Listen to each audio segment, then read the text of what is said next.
Hey, Felicia, what's going on? Hey, guys, we're going to talk tropics over here because it is still pretty active out there. We've got a new tropical depression. We've, of course, got Lee, lots of eyes on Lee, and Hurricane Hova over there. Such an impressive storm, the way that has intensified over the past 36 hours or so. Let's talk a little bit more about Lee and Tropical Depression 14 here.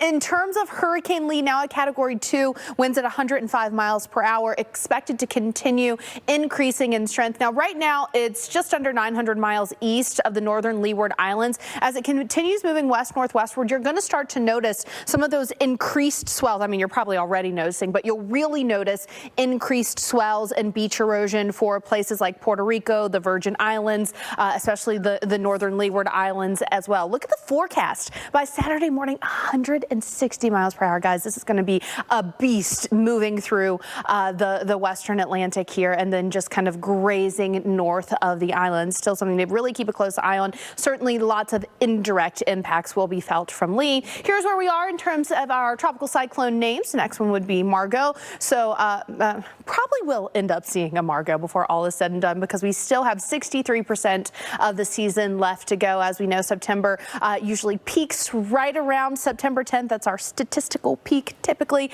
So we're not even to the statistical peak just yet. And all the doors are open in September. You know, we start showing you these maps in May and June and say, oh, normally it forms here or here. But guys, September, and as we're seeing anywhere, you can't throw a dart at the map. Exactly. All right, Felicia, thanks for that. Hey, if you guys spend all day on virtual meetings. Weather, Felicia. Yeah, guys, we've got some severe thunderstorms bubbling up out there, and that's going to be the story as we move through the afternoon and the evening.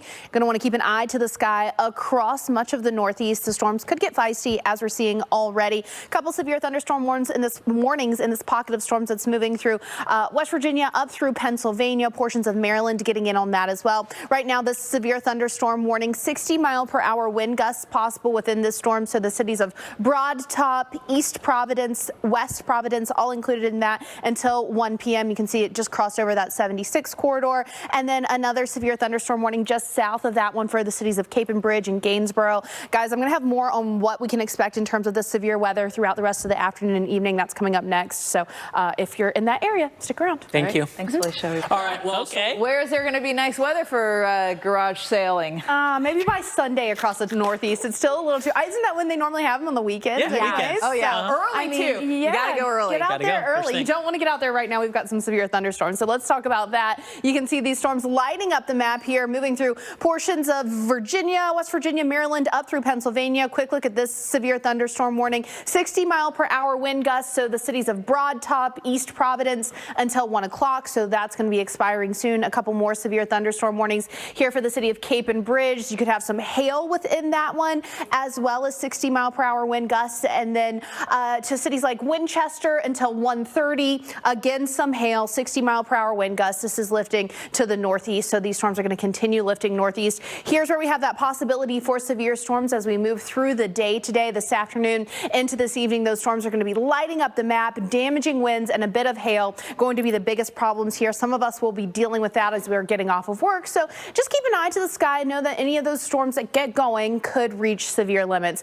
Want to touch on this real quick. You can see where we've got the excessive heat warnings across portions of Texas and heat advisories for much of the Gulf Coast, Louisiana, stretching in through Mobile. Now, ERCOT is asking Texans to reduce electrical usage today from 5 to 9 p.m. due to these temperatures, high demand, low wind, declining solar power. So when you're talking about temperatures like this, these are the actual temperatures. I know it's really hard to be willing to cut back that AC, but to help everyone and reduce stress on the grid, that is what ERCOT's asking for. You can see the temperatures are going to feel even hotter than that, feeling like 114 in Corpus Christi, 112 in Houston, Dallas feeling like 109 at the peak of the afternoon and evening. Quick look at where else we have heat alerts back to the Northeast. You might be wanting a storm, not a severe storm, with this heat that we've got going on today. That heat advisory continuing for big cities like Philly and New York this afternoon after record-breaking heat yesterday. So a lot going on out there, whether you're getting the heat or the storms. But cooling this weekend. Yes. Yeah, for garage sailing. That's the main thing. Never heard of it. Now what do you do this weekend? I'm sailing.